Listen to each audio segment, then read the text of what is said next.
कभी सोचा है, आज से लाखों साल पहले, जब ना कोई घर था ना ही कोई दुकान, तब इंसान आखिर रहते कैसे थे? चलिए, आज इसी रोमांचक सफर पर निकलते हैं और जानते हैं कि हमारे पूर्वज एक शिकारी से किसान कैसे बन गए। नमस्कार विद्यार्थियों, आप देख रहे हैं एआई पाठशाला फ्यूचर ऑफ लर्निंग। आज के इस वीडियो में हम class 6 history chapter 2 Bihar board plus NCERT को आसान और विस्तार से समझेंगे। तो आज का हमारा ये सफर कैसा रहेगा? देखिए, हम इन 6 पड़ावों से होकर गुजरेंगे। सबसे पहले जानेंगे कि ये शुरुआती इंसान आखिर थे कौन। फिर ये देखेंगे कि भाई वो हमेशा एक जगह से दूसरी जगह घूमते ही क्यों रहते थे। इसके बाद हम पत्थर, हड्डी और आग की दुनिया में गोता लगाएंगे। फिर समझेंगे कि कैसे बदलती हुई दुनिया ने उन्हें नए मौके दिए, कैसे खेती और पशुपालन की शुरुआत हुई, और आखिर में हम पहुंचेंगे एक स्थायी जीवन की तरफ। तो चलिए अपनी कहानी का पहला पन्ना पलटते हैं। सबसे पहला सवाल, आखिर ये शुरुआती इंसान थे कौन?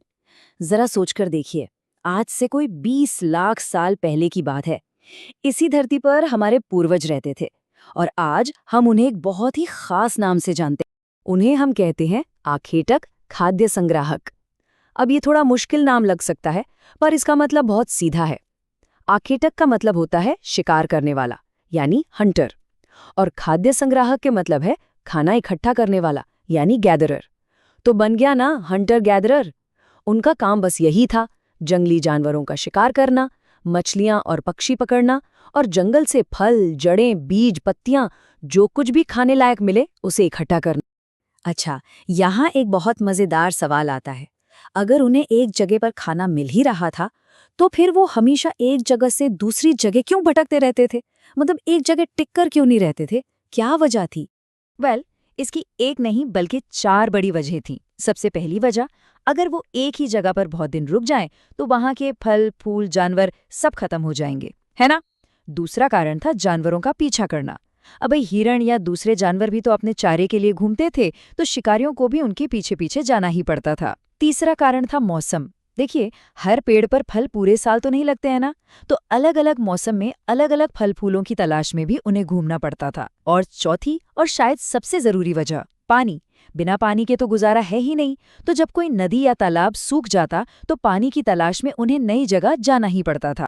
तो अब हम ये तो समझ गए कि ये लोग हमेशा सफर पर ही रहते थे, पर एक मिनट, हमें ये सब पता कैसे चला? लाखों साल पुरानी बातें हैं ये। इसका जवाब छिपा है उन सुरागों में जो वो अपने पीछे छोड़ गए, और इन सुरागों को खोजने वाले जासूसों को हम कहते हैं पुरातत्वविद, यानी कि आर्कियोलॉजिस्ट्स। देखिए, जिंदा रहने के लिए उन्हें औजारों की जरूरत थी, और उन्होंने अपने आसपास जो मिला उसी से औजार बना लिए, जैसे कि पत्थर, लकड़ी और जानवरों की हड्डियां। अब सोचिए, लकड़ी और हड्डी तो लाखों सालों में खत्म हो जाती हैं, लेकिन पत्थर के औजार आज भी हमें मिलते हैं, और यही सबसे बड़े सबूत हैं। इनसे वो मांस और हड्डी काटते थे, पेड़ों की छाल और जानवरों की खाल निकालते थे, फल और जड़ें काटते थे, और तो और कभी-कभी इन पत्थरों में हड्डी या लकड़ी का हैंडल लगाकर भाले और तीर जैसे हथियार भी बना लेते थे। जिन जगहों से हमें ये पुराने औजार, बर्तन या इमारतें मिलती हैं ना, उन्हें आर्कियोलॉजिस्ट्स कहते हैं पुरास्थल, या इंग्लिश में साइट्स। भारत में ऐसी कई कमाल की जगहें हैं, जैसे मध्य प्रदेश में भीमबेटका और कर्नाटक में हुंसकी। और एक बात इन जगहों में कॉमन थी, ये लोग अक्सर नदियों या झीलों के पास ही रहना पसंद करते थे। सीधी सी बात है, जहाँ पानी होगा वहीं तो जीवन होगा। इन सभी खोजों में से एक खोज ऐसी थी जिसने सब कुछ बदल कर रख दिया, एक असली गेम चेंजर, और वो थी आग की खोज। हमें इसका सबूत कहाँ से मिला? आंध्र प्रदेश की कुरनूल गुफाओं से। वहां पर पुरातत्वविदों को राख के अवशेष मिले हैं, और राख का मिलना ये साफ बताता है कि उस जमाने के लोग आग का इस्तेमाल करना जानते थे। ये इंसान के इतिहास का सबसे बड़ा टर्निंग पॉइंट था। सोचिए जरा, आग से उनकी जिंदगी कैसे बदल गई होगी। पहली बात, उन्हें रोशनी मिल गई। अंधेरी गुफाओं और रातों में अब उजाला था। दूसरी बात, अब वो मांस को पकाकर खा सकते थे, जो पचाने में भी आसान था और ज्यादा सुरक्षित भी। और तीसरी और सबसे जरूरी बात, सुरक्षा। आग जलाकर वो खतरनाक जंगली जानवरों को अपने से दूर रख सकते थे। पर रुकिए, कहानी अभी खत्म नहीं हुई है, क्योंकि समय कभी एक जैसा नहीं रहता।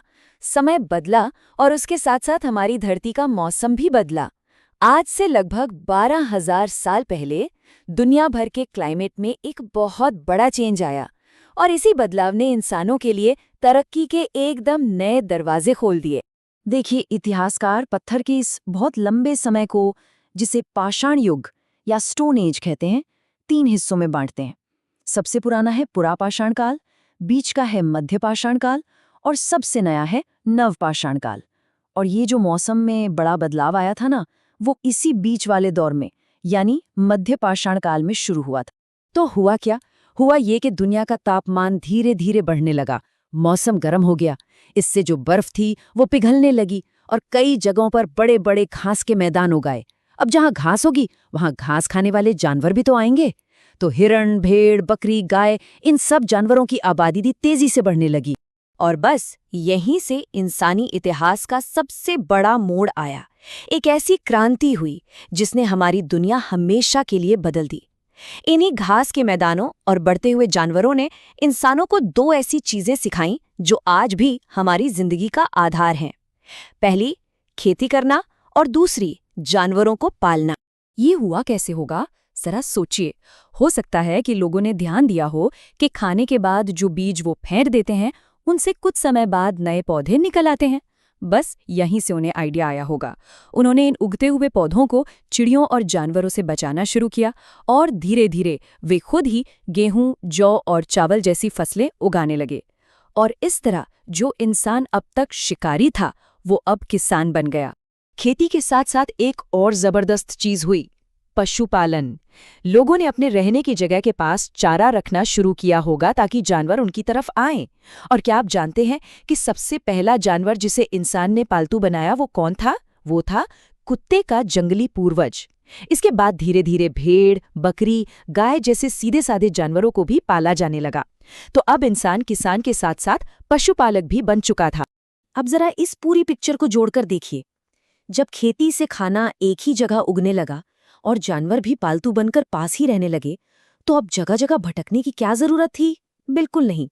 और यहीं से शुरुआत हुई एक जगह पर टिककर रहने की, एक सेटल्ड लाइफ की। और इस नए लाइफस्टाइल ने बहुत सी नई नई चीजों को जन्म दिया। अब देखिए, जब काम बदला तो औजार भी तो बदलेंगे। इस नए जीवन के लिए नए और बेहतर टूल्स चाहिए थे। जहां पुराने जमाने यानी पुरापाषाण युग के औजार बड़े और भद्दे से होते थे, वहीं इस नए युग नवपाषाण काल के औजार छोटे, ज्यादा तेज धार वाले और पॉलिश किए हुए होते थे। और तो और खेती शुरू हुई तो अनाज को पीसने के लिए ओखली और मूसल जैसे एकदम नए औजारों का भी आविष्कार हुआ। अच्छा, फसल तो उग गई, लेकिन अब एक नई प्रॉब्लम सामने आई। इतना सारा अनाज स्टोर कहाँ करें? बारिश से, जानवरों से कैसे बचाएं? तो इस स्टोरेज की प्रॉब्लम को सॉल्व करने के लिए भी उन्होंने कमाल के तरीके निकाले।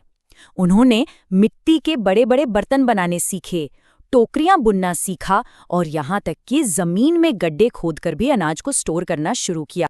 पुरातत्वविदों को इन सब बातों के पक्के सबूत मिले हैं। मिसाल के तौर पर मेहरगढ़, जो आज पाकिस्तान में है, वहां से हमें सबसे पहले गेहूं और जौ उगाने के सबूत मिलते हैं। इसी तरह कश्मीर में एक जगह है बुर्जोहोम। वहां लोग कड़ाके की ठंड से बचने के लिए जमीन के नीचे गड्ढा खोदकर घर बनाते थे। इन्हें गर्तवास कहा जाता है। और कुरनूल की गुफाओं वाली बात तो हम कर ही चुके हैं, जहां से मिली राख आग के इस्तेमाल का पक्का सबूत है। मेहरगढ़ से एक और बड़ी ही हैरान करने वाली चीज मिली है। वहां पर खुदाई में एक कब्र मिली जिसमें एक इंसान के साथ साथ एक बकरी का कंकाल भी दफनाया हुआ था।